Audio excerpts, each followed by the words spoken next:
Hello and welcome to Wondertilt, the podcast where fascinating topics of the day are weighed with opinion, knowledge, and humor, causing the seesaw of life to lean in whatever direction it chooses to rest. I am Super Dave, and with me are Russ Hola, muchachos. and Cloud. Hello, everybody. Thanks for tuning in. We're going to be talking about movies today. Woo. Those things that are like pictures, sounds, and Pictures seem to with be sounds. quite popular. Yeah. Yeah, I don't know. It's just something that I feel like we've got some ammunition to work with there. I don't know about you guys, but I'm pretty big into films, certain kinds of like films, 'em. anyways. I like them. Yep. Yeah. Nice. So there we go. It was a good choice then. I don't know. I guess it's more of an opinion piece because I don't know. Well, we'll see where we end up, but it's more sort of what stuff you like, what stuff you don't like, how tastes change. Different people like different things from films. Some people just like action and adventure. Some people like getting caught up in a story or realistic human emotions. All kinds of fun I'm stuff. a crybaby. So I thought to, sometimes, films can be good to access emotions. So That's right. I guess to start off, we'll just name some of our favorite movies that we can think of, and just to sort of get an idea of where we're at taste wise. I guess I can start it off here. For me, I believe my current running favorite movie is The Big Lebowski. Yeah. It's a cult classic. Lots of people like it. But yeah, I don't know. I've always just really it's one of those movies that I feel like I need to watch it at least once a year. Like right now, I feel like it's been a while since I've watched it, so I'm due for a viewing. Yeah, really cool. It's one of those ones too that the more you see it, there's layers to it. I've never watched it actually, so I don't even Oh, know okay. what it's about. I've heard that it's good, but I don't know in what way. In what way is it so exactly. good? I've seen the T-shirts, but that's the most that I've ever heard of what it or made seen it what either. made it this cult classic? Well, okay, so it's by the Coen brothers, who have a pretty unique sort of storytelling style. It's weird because they don't follow the typical sort of pacing to movies. Like they'll kind of just as a scene ends, they'll cut into some really long musical intro to a character, and by the time you figure out what's going on, they're kind of already into the scene. So I don't want to spoil too much, but it's basically the story about this deadbeat, middle-aged guy living on his own in Los Angeles, and he's, he doesn't work. He bowls with his friends. He's the dude. He's a chill guy. He doesn't really want much, but he ends up getting caught up in this crazy sort of like a Maltese Falcon style missing dame kind of detective mystery type thing, where he gets kind of roped up in the middle of it, and he wants nothing to do with it. He just wants to go back to living his life. But this thing he gets roped into it, and it escalates, and his friend Walter gets involved, played by John Goodman, who's this Vietnam vet who's just looking for any excuse to fly off the handle over things or blow things out of proportion. The bowling ball scene, man. Yeah, it's great. It's a great a buddy cop movie sort of slash mystery. But it's also I don't know. It's really well done. The storytelling wise, characters are interesting. Anyways, I like it. Was that 90s or 80s?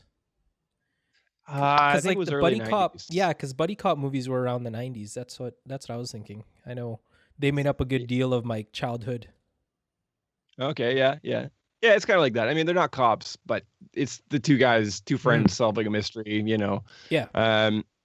Yeah, it's cool. It's got a lot of interesting characters, and yeah, it's one of those ones where I guess at this point, if you haven't seen it, if you watch it, it's just going to be one series of reference explanations after another. Right. Where you're all of a sudden I'll just get every meme out there. That's been about it. Yeah, at least half of them. Yeah.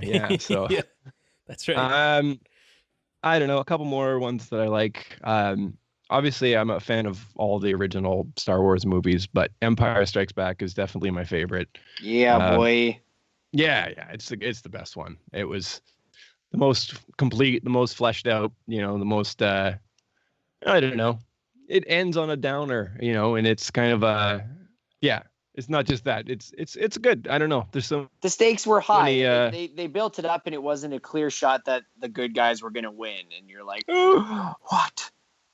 right. And after seeing the first one, you're kind of like really looking forward to seeing Luke become a Jedi and see how good he is. And in this one, it's like you actually see him having to do it, and he's like not great. So it's really like which is sobering good. And kind of like, oh man, there's actual risk He's and human. conflict here. I could be a Jedi. Yeah. That's right. Well, yeah. That's so anyway, guys, Empire is my favorite. And then the other one is the 1980 version of Flash Gordon, based on the popular comic book series. Like, seriously. Yeah, it's super. It's tough to explain. It's super cheesy and super like campy. I don't know though. It's so good. It's so like it doesn't care, and the soundtrack by Queen, just this epic like, sort of melodic rock while these crazy birdmen are fighting. I don't know. It's just like it's just a classic like sci-fi tale of like an evil emperor, and the lone hero sort of rising to unite the people against him, and got some really good actors. Yeah, I don't know.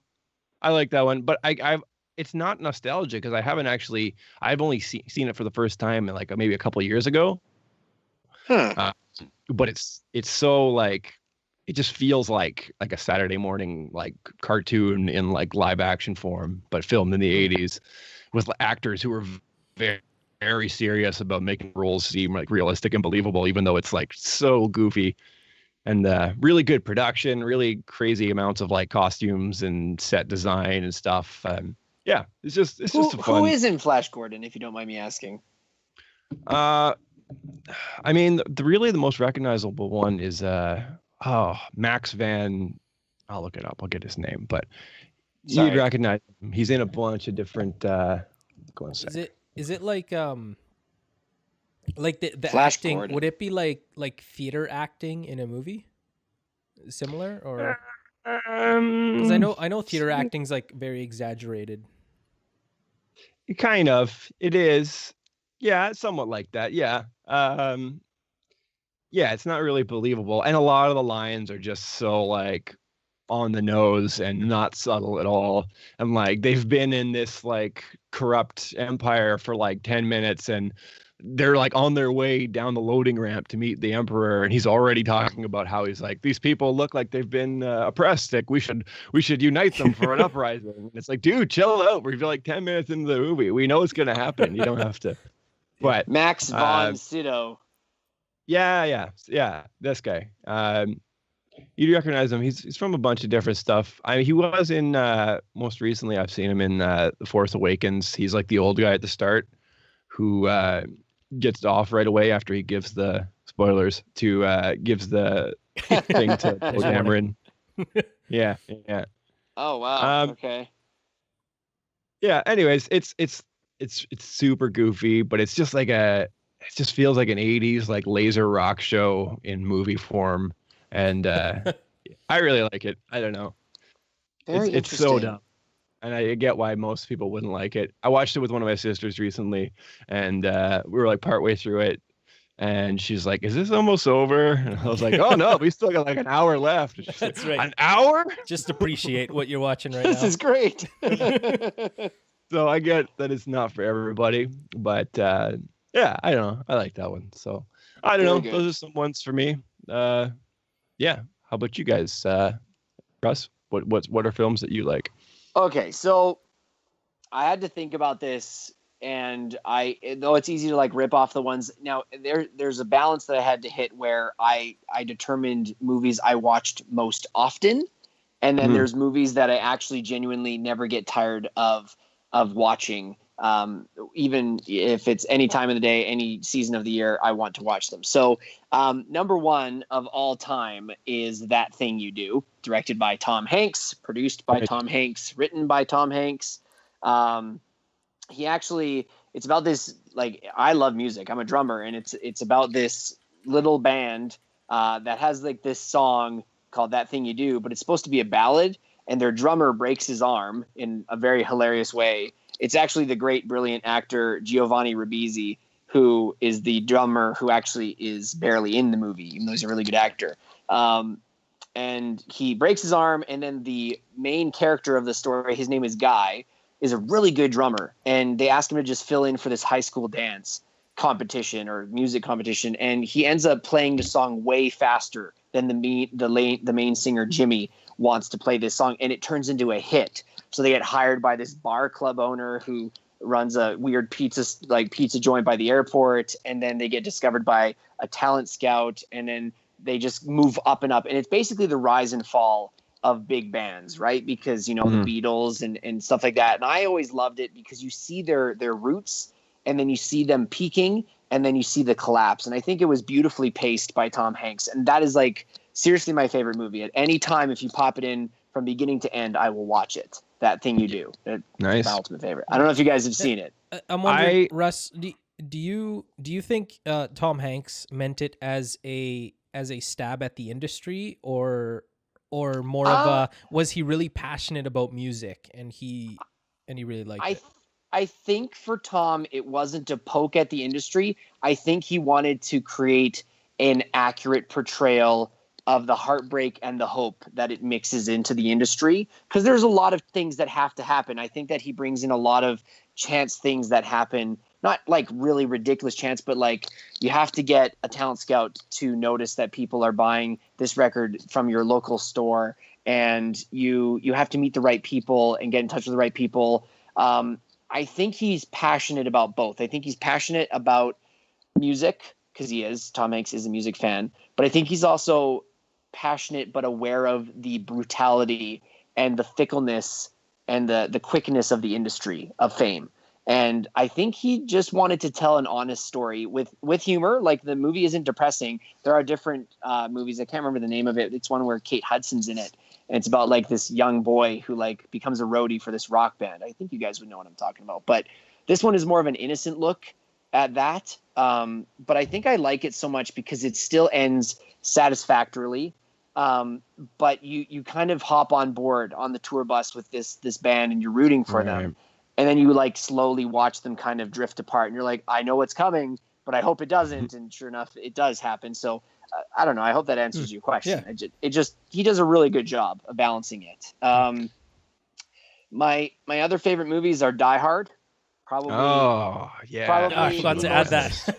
Probably the most complete action movie ever. Like, yes. And I don't even say it now. Here's the thing, guys. Here's the thing. Dave watched this with me for his first time ever, like 5 years ago. And Dave, you were satisfied at the end of it. Oh yeah. I totally should have put that on my list of at least top 10, if not top 5. Definitely favorite Christmas movie. Yes. Yeah. Agreed. The debate on that is aside. We'll address that later. Right. That one and Gremlins. But talking about Die Hard, yeah. No, it's really good. And it's, the cast are all likable. The only ones that you hate are the ones that you're supposed to hate. You have the action hero that can pretty much do everything, but he doesn't really seem like it. And, he's constantly getting hurt and injured, and it feels like he just gets by the skin of his teeth, at least in the first one, which is cool. It's like, that's the problem with some action movies, is that once the character becomes this like untouchable force of like badassness and murder, it's just, you can't relate to them anymore or, root for them. It's just kind of just like, cool, he's the killing guy. Yeah. It's kind of like if I had a tank top on, I didn't have my shoes on, and I knew how to shoot a gun, would I do more or less close to the same thing as him? Maybe not as crazy, but I'm like, I wouldn't be shooting people perfectly. I'd probably be falling downstairs with bad guys, hoping that I break their neck. It's not a hasta la vista and like no look headshots. It is like this dude should be dead, but he keeps doing the right thing at the right time. And even though it's messy as heck, it's awesome to watch. So I always am satisfied with Die Hard. And you're right, the people you're supposed to hate are beautifully written, so you hate them. Another one, this one might catch you guys off guard. I like it for different reasons because I had really low expectations and I really enjoyed it. It's the movie Outlander. Okay. It's not a popular one. It's not popular. It Is that sounds familiar. the Vikings? Yes, that's Something it. with Vikings? Oh, This guy crash lands no on thanks. this planet, and it's Vikings time, and he accidentally brings like the alien that killed his like colony with him. The Morwen is what it's called. Ron Perlman's in it, and then the main actor is James Caviezel, most commonly understood as the actor for Jesus in The Passion. But he's such a good actor in the movie, and I did not have high hopes. I just was watching it on TV. And I was like, oh, man, I've seen this logo in the pawn shop that I worked at. I don't want to watch this. But then as I watch it and it continues to grow, I'm like, this is actually like, this is really good. Like Vikings are killing an alien. Oh, my gosh. Yeah. Like, so I liked it a lot. It's definitely one that I don't watch often, but again, favorite. Number 4 is Gladiator. I think that's kind of self-explanatory. I mean, I almost didn't want to put it in my top 5 because I don't like to watch it that much because so many people always say my favorite movie is Gladiator. I know. I'm sorry, but like that's my number one. I love it. I know, and that's good. But it is true though. It's like a lot of people, including myself, are like it's my favorite movie. But a lot of people watch it a lot, and I'm like, I don't want to watch it until I want to watch. I don't know if that makes sense. Like I just don't like watching it once a year, kind of thing. My final one, because you just said 1 to 5 approx, and I'm done. Sorry for taking so long. It's a split. No, it's between the same directors. It's Nacho Libre and Napoleon Dynamite. Blech. Oh, I don't like it. You tell me why. I want to know why. I want to know why. Why don't you like them? I really I don't know. And Napoleon Dynamite. I was watching it and I kept getting bored and doing something else during the movie. It was like it was okay, and then so I can't say that I hate it. It's just that it didn't keep my attention, so I just like went off and did something else, and I don't know why. Like maybe it was at the time that I watched it, but I don't know. Yeah, I don't really know about those ones either. Like I certainly liked parts of both of them, but like I couldn't really tell you really too many parts. It's one of those weird. The director obviously has a very unique, precise sense of humor, and it's kind of quirky. And I feel like it's either going to hook some people or it's not. And I feel like it kind of just missed me. Like I get it. It's like it's funny. They're like they're so bad that they're like the movie is like making fun of itself and its own characters by like not even taking them seriously. And but yeah, I don't know. Somehow it just doesn't quite. I don't know. I just wasn't quite as into it as a lot of people were. But fair enough. I mean, and I'll tell you this right now. As this movie continued to grow on me, I have my reasons. The main one being that this movie, not Napoleon Dynamite first. My friends, when it first came out, they all watched it. I was homeschooled, but all my homeschooled or high school buddies rather loved it. And they're like, Russ, you have to watch Napoleon Dynamite. They're like quoting like, vote for Pedro and all these weird things. And I'm like, what is this movie? So I watch it. Like not by myself. I watch it with my aunt and uncle. Actually, they were the ones that said you need to watch it, and I'm like, I don't get it. And I watched it all from start to finish. I just didn't understand. I'm like, I don't understand. But I have to watch this again. Did I miss something, or like is this legit the movie? Haley Duff is in this. Like what the heck? And so I like watch it again. I was like, this is gold. This is pure gold. Watched it a third time. It only got better. So I am the opposite. I'm like one of those minorities because my cousins and I will literally quote this movie whenever we see each other. And I'm one of those rare minorities where it actually got better the more I watched it. Then it missed me and I just didn't want to watch it again. Nacho Libre I like because it's easy to like for me is that it got more money. It got produced better. Jack Black was brilliant regardless of if you hate him or not. It was a very stupid movie. I'm not arguing that the movies are not stupid. I'm just saying enjoyable.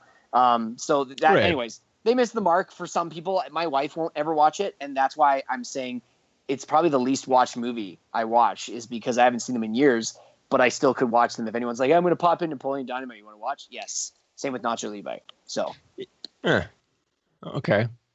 yeah, I'm weird. It's a weird movie. I kind of get it. Like, I feel like parts that I've seen or that people have quoted or whatever since, I've definitely been like, that's pretty funny. Was that in that movie? Why did I not notice? I don't know. Maybe the first time you're just kind of trying to feel it out and figure out like how serious they're being, you know? Yep. I'll have to watch it again sometime. Sure. Sure. It's I don't know, like for me, I don't want to watch it, and the thing, I don't know, like there's like I watch Superbad and it reminds me of Superbad, but I love the movie Superbad. And then there's like movies like Pineapple Express, and then you have like, I don't know, there's like a genre movie that I fit those movies into for myself. And they like when someone mentions Napoleon Dynamite, then I always think of these certain like 10 movies that all fit into that category. And I can choose maybe 6 of them that I like and 4 of them that I hate. And it just happens to fall on one of the ones that I don't like. And like Nacho Libre, I enjoyed it when I watched it. I only watched it once and I'm not watching it again. But it wasn't one that I like. It was weird. It did what it had to do. It made me laugh. And then I was just done with it. I didn't want to. And the thing is, I don't hate the actors either. Like, I like the movie like School of Rock, but yet I don't like that other movie, and I don't know what it is about it, but it's interesting. Weird. Whereas I'm the opposite. I don't like to watch School of Rock. I actually don't enjoy it very much, even though I'm a musician and I enjoy Jack Black. It's the exact opposite, but I completely understand the category thing where you're like, there's a category of feelings I have when I watch specific movies where I'm like, okay, I've watched it once. It was funny. I chuckled a few times.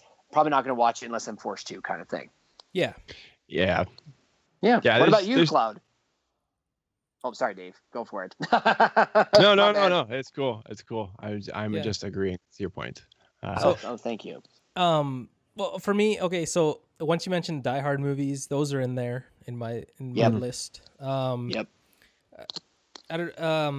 I think The Matrix, and The Matrix is a weird one. Oh, I miss The Matrix. Yeah. When it first came out, I watched it with a friend, and then because we rented it, it was like a new release, right? And we went to go rent movies, and I watched it with a friend, and I really enjoyed it. And then I told my mom, and she's like, "You got to watch this movie." And she's like, yeah, okay, fine. And she watches it, and she's like, "That was amazing." And it ended up being like one of her favorite movies of all time. And I think I relate it to my mom's experience, because every time like something happens where like she sees The Matrix or she sees Keanu Reeves, all of a sudden she's like, oh, and when we watched The Matrix like in 2001 or whatever, like whenever it came out, then I'm like, you know what? Yeah, that was a great movie. And it still holds up. It's not, but like the whole idea of it, right? And so she really enjoyed it, and I think I enjoyed it more by sharing it with her, and her just really thinking it was awesome. And I think that I related a lot to that, but I did enjoy the movie. And when it does come on, I will watch The Matrix, like the first one. The other ones I won't watch, like if they're on TV. Like if it happens to go on TV. Right. But exactly. The first one I will. Always. Right? Always the first one. The first one was the best for sure. Second one was weird. Third one, Third one was the third one. It was legit that. It was legit the third one. Yeah, absolutely. It was done. Yeah. Well, and I even watched like those animations that they made also. I watched those. Just some of those are all right. I did enjoy those. It was actually I didn't watch them. It was really cool because because it was like little tiny stories of other people that left the Matrix just of their own will kind of thing. It was just like mini stories kind of stuff. And there's the one that was like just showed like the setup, like sort of before they reached the point where the machines took over, you know, how they got there. That was cool. It was just kind of like filling in like little fillers and stuff and like prequels, and it was really cool. I really liked it. Yeah. The one that actually comes to mind when I think about those is the one about the athlete where he goes so far beyond his limit and his muscles start exploding. It was just like a really weird concept, and it was like, it wasn't gory. It was just like the principle of his body being pushed to the limits, where like he's in the Olympics or a competition, right? And he's like the fastest running guy, and then he pushes his muscles like burst, and he just keeps going. And because of that, he actually like he ends up killing himself, but at the same time it's like he leaves the matrix. He pushes his limits beyond what he can actually do. It was just kind of crazy, like the concept of it, because I really enjoy animations and like animes where they're just a little, they're either meta or they're just like, they're kind of out there, like they're kind of confusing at times because you try to figure out the story. But The Matrix is one. 300 is one of the movies I really enjoy. Ooh, now it's more of a, it's the eye candy and the, it's kind of like the art of the movie. Yeah, we're like, it's for me, it's kind of stupid, like having all the slow mo, but at the same time I'm watching it, and when it happens, it's like, oh, that's awesome. That's just like it's a dumb like production thing when you really think about it. There's a lot of slow mo, the colors, stuff like that. It is artsy and stuff like that in some ways, but at the same time, it's just like very stereotypical. But I like it for, it's like a guilty pleasure where that's the type of movie that I like. That for sure. With that one, it's definitely a love-hate thing for that one for me too, where but mostly don't like it on paper, at least just compared to other movies, when I'm just thinking about the events that happen and the characters and the decisions they make. But it's really fun to watch, and there's all kinds of memorable like action scenes or stuff that like you just get reminded of sometimes playing video games or different things. And it's interesting. And there's another, I wouldn't, there's a series of movies, but it's more of it's called, it's an anime series. It's called Monogatari, which it's the way that the guy who like made the anime, he introduced it halfway into the story. So he kind of like you actually have to go online and you have to find like a sheet, and you ask people like on forums or whatever, and it's like, what order should I watch this series in? And then they go, you know what, the order you should watch it is the order that it was released. So, and it's over like certain years of airing this anime, and there's like films involved, and there's like the TV series involved. It's like 25 episodes each season or whatever, stuff like that. And when you watch it, it's, the animation is awesome. The story is like crazy. It has to do with vampires and stuff like that, and other monsters and stuff, and like paranormal stuff. And it's just it's a little crazy of a story. There's this one part where the main character he saves this vampire, and he wakes up somewhere, and he doesn't realize that he's turned into a vampire himself. He thought he was going to like die, and he just wakes up all of a sudden, and he goes onto the roof of a building, and there's all these crows around, and like the camera's like panning around him and watching him. And then the sun comes out, and he looks at his hands, and his hands start like turning on fire. And all of a sudden his entire body bursts into flames. And like you can see like his skull, like and stuff like that, and he's burning, and he falls off the roof of the building, and he falls and hits the ground.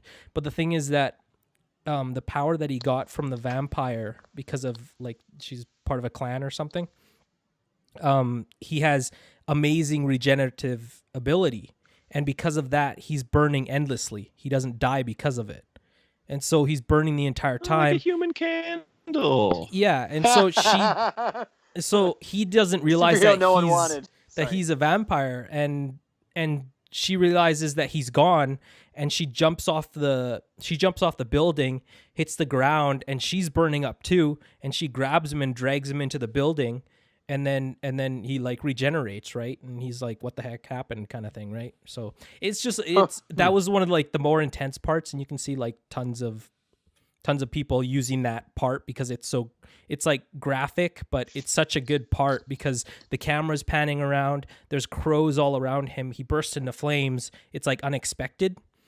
But it's just like I love the animation, I love the story and stuff like that. So a lot of it, but it's not an anime I would first introduce people to. But it's just like one that I enjoy after watching anime for like so many years. It's one of the ones that I hold up there compared to other ones, just because of how the producers and stuff like that, how they release the content of it.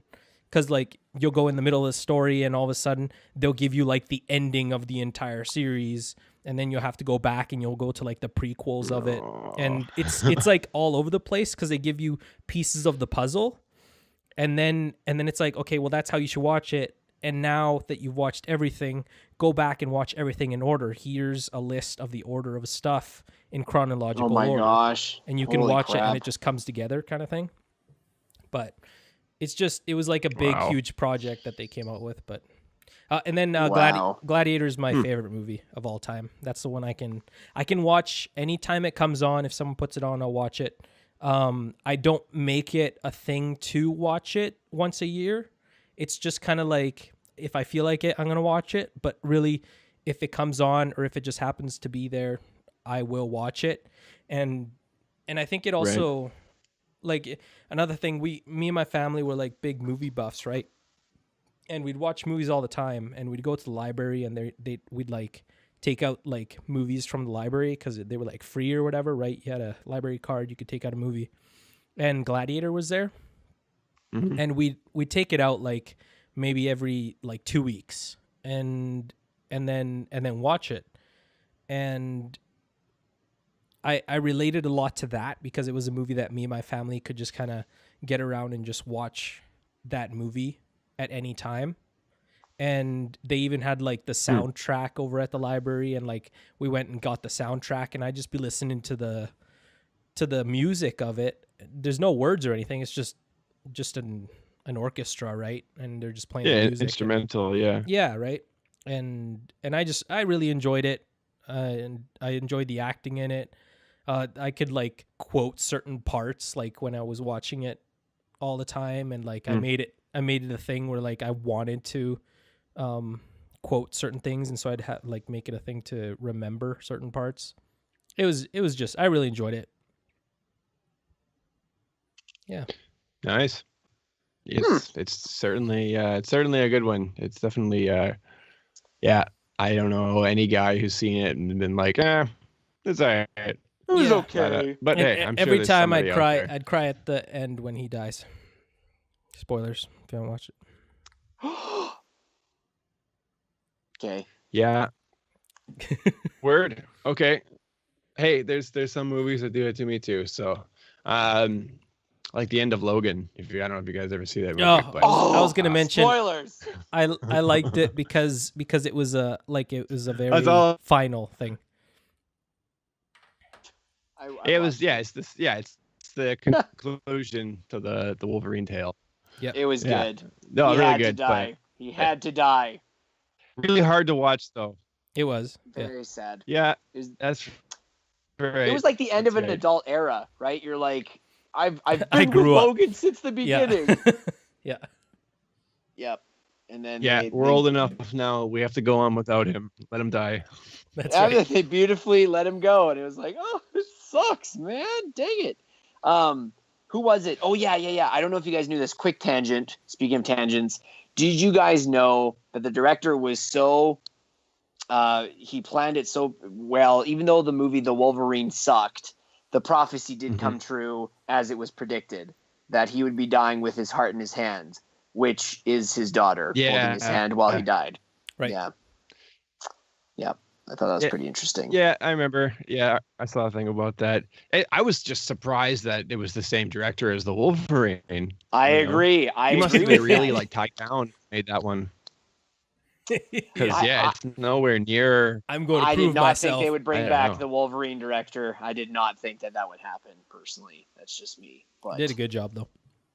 yes, Redemption. yes. Yeah. She made the movie though. I'm going to be real with y'all. Like if that kid was any less believable than she was, I wouldn't be into Logan as much personally. Actually, the thing about it, I actually didn't like the actress's acting. What? The actress was fine. I did not like her acting. I really What didn't about enjoy it. It seemed so fake to me, and I think it was just her lack of experience in That it. could be.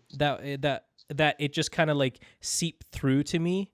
Like everybody else was like really good, and it's like an action movie, so I didn't really mind it. It was just like a Do you mean like kinda the thing. quietness or the stoicness or? No, like expressions Or the action and scenes? No. The action was well choreographed, stuff like that. I think I just didn't believe her to be that character.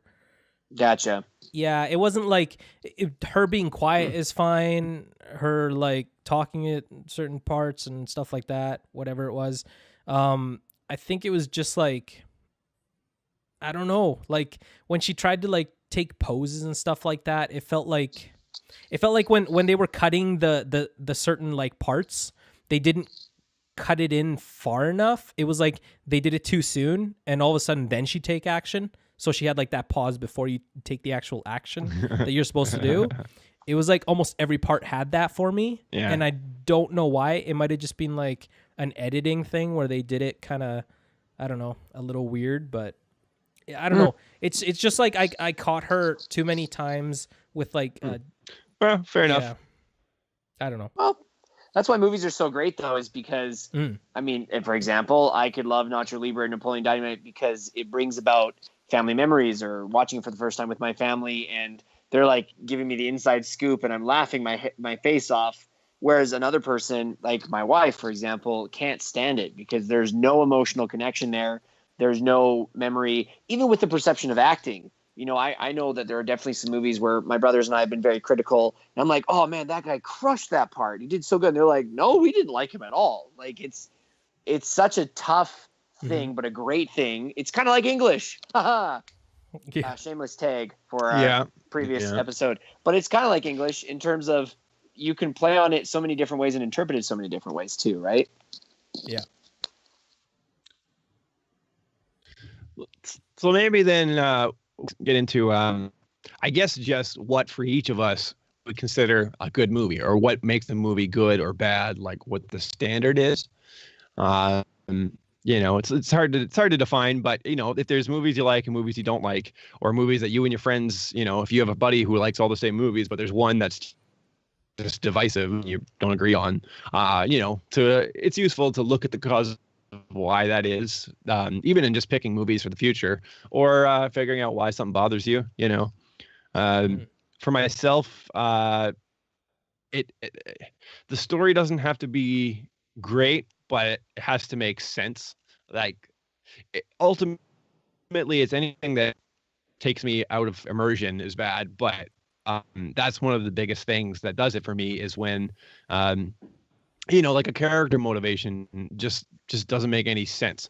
Like, or if it's like obvious that the only reason that somebody decides to do that or make a fuss about something is to advance the plot or make it go a certain way, you know, like I feel like if there's anything that ever happens that, you know, if the answer for why did they do that or why did that happen, would that happen, is ever just because it was a movie, you know, then it's filmmakers haven't done a good job. Yeah. You know, it's got to be, and if you need a character to do something out of character, just out of the blue, then come up with a reason for it. Yeah, some plant motivation it earlier in the film or reveal it later or something. Well, Yeah, and that's fine, CinemaSins but on yeah, it's YouTube just- is always super good at being like, come on, lazy screenwriter. Like, all you had to do was explain why this was here or how this happened. Don't just do the weird pan out or the my parents were born with a secret line. Don't be lazy. Like, actually give us a reason to keep believing that this actually can happen, right? Totally. And it's weird just because, like, I don't know. There's lots of movies that I can watch them and I'm like, okay, that's super generic. Or of course he said that. They always say that in films. Like even some of the Marvel superhero movies, right? Like I'm a huge fan of those movies. I'm one of the few people who's, seen them all and has the continuity in my head and could tell you, at any random movie where the characters supposedly were. But there's like, some of them are like, it's just cheesy. Like they're just bring the fight scenes, which is fine. I don't mind that as long as they're meeting the bare minimums for reasoning and character motivation and why they'd be taking these risks, Right. And they did that more when they were starting out, but there's been a few of the big mashup ones now where you kind of get that vibe of just like, you've seen the trailer, the fights that are going to happen. We're just going to scoot it along, and just funnel everything into that. And it's not always done well. And I get that it's hard with so many characters to, explain all their motivations and stuff. But I don't know. Right. When you it have can like ruin some of them 5 for me. characters and then have to do all the backgrounds for them in one film, that's kind of hard, right? Yeah. And I mean, Right. maybe one can argue then you don't do that. Maybe it's kind of like if you're either you have the run to risk of it's the movie is less awesome because less characters are in it, but those that are in it have a proper character arc, have proper backstory, or not. You just have to hope that the hype carries the movie through and you smash as many. Like I personally, I'm really nervous, but I'm really optimistic just because Marvel's mostly been okay. But Infinity War, my mind still just can't even wrap my head around how many people are in that movie. I can't. Yeah, I just can't. It's going to be a mess. It's a lot. I'm definitely trying to manage my expectations about it. Agreed. I agree. Same thing. Just not have any. Yeah. Seriously. Like, well, fair enough. Like, Guardians of the Galaxy was great because, it was funny, but I personally, it's my least favorite out of all the Marvel heroes they're linking together, but it was still really funny. I enjoyed it. Wow. Crazy. All right. No problem. I really enjoyed the Guardians of the Galaxies. They're my favorite. Yeah. I don't like it now because I've seen it too much. Like that's Right. the problem for me. Agreed. Probably I love it number because one for me. Yeah, agreed. Yeah, and everybody's always watching it. At least the second one's out now, so you have some new material. But I just like the marrying of superheroes and science fiction. Yeah. Even though I guess they're not really superhero movies yet. Really, they're more just like a sci-fi series. And which they tied in, which I'm fine with. Yeah. Well, we'll see. We'll see how it all plays out. I feel like, they've got too many balls in the air to perform a flawless end to the routine. But, as long as it doesn't fall on its face, then I'm happy, I guess, at this point. Right. Right. Well, I mean, and then, let me correct myself, too. I mean, the first Guardians is good. Second one I didn't enjoy very much. But what I mean, though, is out of all the Marvel movies, you've had enough. Like, how long has it been since Iron Man 1? 2007? Yeah. I think it's been like 11 years, which I keep forgetting. John freaking Favreau was the director of that movie, and I always forget that. Claudio, too, he's happy. Yeah, I think so. But Claudio, he's happy. The bodyguard, happy. The big bodyguard guy that's hilarious for Iron Man. Iron Man's bodyguard who happy. He's always happy. No. Actually, Iron Man is my least favorite superhero. Oh. Do open. Okay, we have opened the floor. I love Tony Stark as a character himself. I don't like the movies. Well, the second one's I don't like all Iron Man over the place. Yeah, forget the second one. Just move away from the second one. That one we just don't count at all. Why don't you like the movies though? I'm curious. I would like to know. I don't know. I found them. I don't know.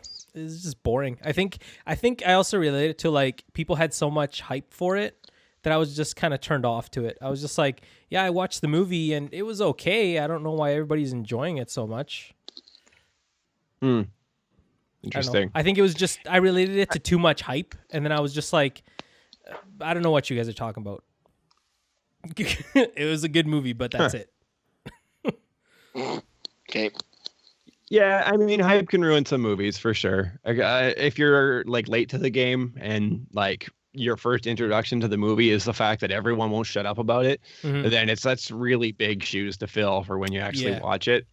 Especially depending on how much you buy into like public opinion or the opinion of whoever told you about it. Yeah, fair enough. What about you guys? Like, what do you look for in a movie? Like, how do you define whether it was good or not? You know, whether you enjoyed it or whatever. One thing I was thinking about is like a proper, well-paced progression of the movie. Like sometimes a movie's like just too rushed, and I just and I'm just like, well, it's over already. Like, what happened? How did this happen? And and then I'm just totally lost at the end, and it's not satisfying for me. I'm just like, I didn't get enough meat. It's like I reached the bone much too quickly. Agreed. Yeah. Yeah. Definitely. Sometimes it's just like way too drawn out also. Yes. It's the other side of the coin. Yeah. Exactly. So it has to be well paced. But the thing is, sometimes you have too much story and you can't pack it into an hour and 45 minutes or 2 hours, right? Right. I don't know. It's like pace, I think, is a really big thing for me. Yeah, it has to be well paced, and if for any movie, like sometimes I'm just like enjoying it too much, and then I'm just like, oh, why doesn't it keep going? It's like it's already over. So I think it's just my like personal opinion at the time when that happens, and I don't enjoy a movie. But I don't know. I think that's a big thing for me. Okay, interesting. It's not something I normally notice, but I definitely know what you're talking about. Like I've had that feeling before where it's like, wait, what? We're already at the end, or you made it seem like that was going to take forever, and you guys just like killed him off camera. Like, what the hell? Exactly. Yeah. Because like I know sometimes I'm watching a movie. Movies is like that. Sometimes I watch the movie and then I look at kind of like the timer and I'm like, well, I hope this movie's not ending soon because it seems like the ending's about to happen. Totally. And all of a sudden I look and I'm like, oh, it's only halfway. Oh, phew. Okay, good. I got more movie to go kind of thing, right? Because it's like a super long movie, but I didn't realize how long it was until I started watching it, right? I like it when that happens. I like, right. Yeah, I don't know. I think I'm along the lines of Cloud in terms of pacing. I think that's a big thing for me too. Sorry, Dave, go for it. No, this just reminds me of like, have you guys seen Bright on Netflix? Not yet. No, I haven't. No? On purpose, not yet. Just a similar feeling of weird pacing to it for me. Really? It's definitely like, I've been saying this, but it's like the world of the show is bigger and more interesting than the actual like story for the film itself. Okay. You know, it's like, whatever. It's an okay story watching this cop, the buddy cop, thing, them trying to solve this thing. But it's I don't know. I thought it was going to be a show, even just from like the trailer and stuff. I guess it's like a series of movies they're going to make. But anyways, whatever. That just reminded me of it. I couldn't really tell you whether it was like too slow paced or too fast paced. Probably too slow, but I think I've seen extremes in both areas. I was trying to think for the life of me of a too short movie. I think, and it's one that's mediocre as a movie, so just hear me out. Although I actually beat my expectations.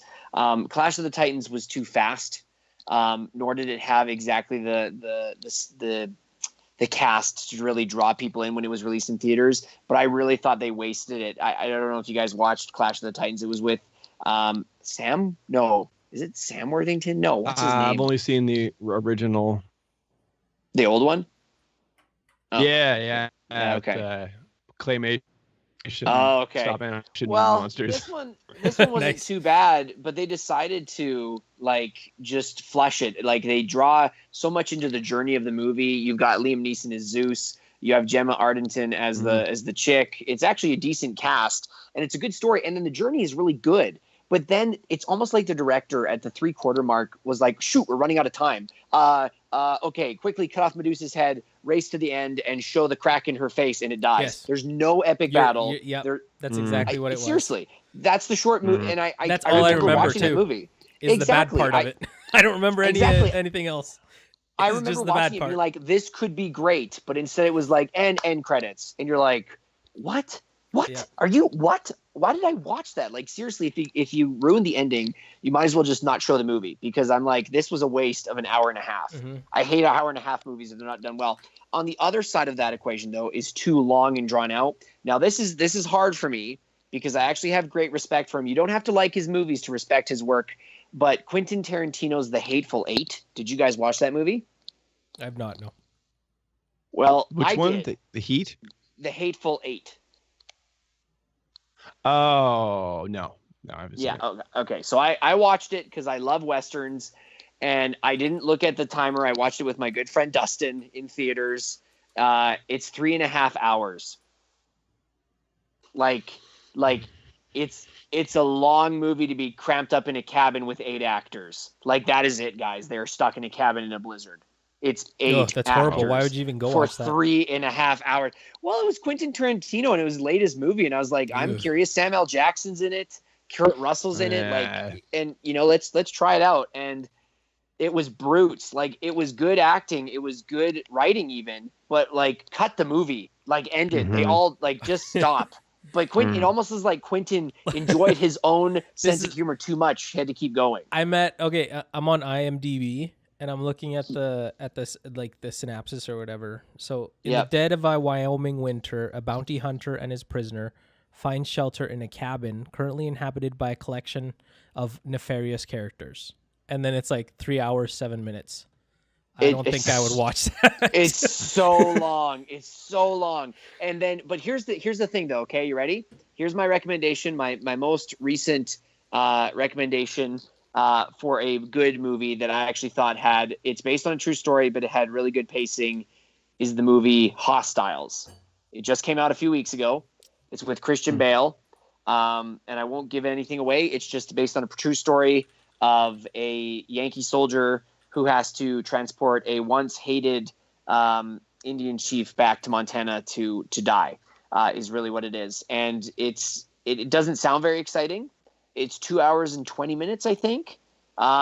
Brilliant acting by Christian Bale and Rosamund Pike, who I always appreciate as an actress. But it was not too long for me, and it was not too short. But the characters, this is like one of those directors that's okay with silence for a little bit. You know what I'm saying? Like, you feel the weight of the character, and you feel the weight of what just happened in one scene. Instead of playing some music or anything, you literally look at like Christian Bale's character warily staring off, and you just sit for a moment. And I appreciated that because it drew me in, and then it carried me it gave me the energy to keep going, if that sounds funny enough, I guess. So it's a balance. I don't have a balance for those kind of movies, but this was a movie that I actually really enjoyed from start to finish, and the ending was appropriate. Thank you very much. I did I'm looking at it, and it got a 72% on the tomato meter, and audience has also scored it a 72%, which is actually interesting. So three quarters. Yeah. So, and I do watch films like this quite a bit, so I actually enjoy them. But I might have to check it out then. It's tough though. It's Brutes Magoots, that is for sure. It's Brutes Magoots, but yeah, it's in terms of brutality and stuff. It's definitely a portrayal of the wild. When you said Hostiles, I thought you were talking about Hostel, and I'm like, that didn't come out this year. Yeah. And then I was like, I watched the movie, and it wasn't. I don't know if that's the one you'd watch. It was very satisfying. I love those movies. I'm into the Saw franchise. Hostel just was the cherry on top. And I thought you were gonna think Hostages, which was with a Bruce Willis movie, and that was Brutes to watch. But no, Hostiles. Hostiles is a good movie. Thank you very much. Yeah. There you go. Yeah. Nice. Yeah, thanks. That's all. It's cast. Well, the cast, the acting, the pacing, the writing has to be good. Thank you very much. Nice.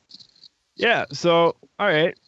Well, I don't know about you guys. I feel like we've said a mouthful about this medium. Yeah. And, yes. We sure did. I don't know. I don't know. I wanted to get to actors and stuff, but I don't know. I don't really have anybody memorable. Do another episode. We've got tons of time. It's true. Yeah, we can. Yeah, totally. Something to do for next week. I guess we can do a movies part 2 or Yeah, we sure. could. Why not? whatever. Good. Well, Let's do movies I don't know part if we had 2. anything planned for next week, anyways. Yep. No, All right, I think it was my nice. turn. It'll so be we're good. we'll do a trilogy. It would be fitting. Sure. And then a prequel series where we act out how Yeah, we came up that's with right. the idea of starting a podcast. That's right. And then everybody stops listening to us.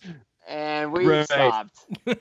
We just milked this like the Marvel series. And right. part 8, movies. Yeah. Why are they here? Yeah, and you guys let us know what you guys think. To be honest, we want to make sure that if you guys know of a movie, here's the thing too. I'll even lay out a challenge for the Wondertilt podcast team. If you guys know of a movie, and I mean you're legitly sincere that it is an art piece, that it's worth it, we'll give it a shot. I can comfortably say that all three of us are decently adventurous when it comes to movie watching. But sure. obviously if it's hot garbage, we'll probably smell it. But if it's something you say is a decent movie to try, let us know in the comments. We would love to hear from you guys. We have a Twitter handle and all that fun stuff, and Instagram. The links are in the bio. But we would want to hear from you. And if you guys have any other topics as well, just let us know. But this is just kind of us having a casual chat about movies we like. What do you guys like? Let us know. Mm-hmm. Yes. Give us something to work with. Cool. Yep. All right. Well, thanks for listening. This has been another terrific episode of Wondertilt. Like, comment, subscribe, tip your waitresses. Yes. That's right. Yeah. Do that. For all of us, this is Super Dave signing off, and goodbye from Russ and Cloud as well. Thanks, guys. Have a good night. Good night.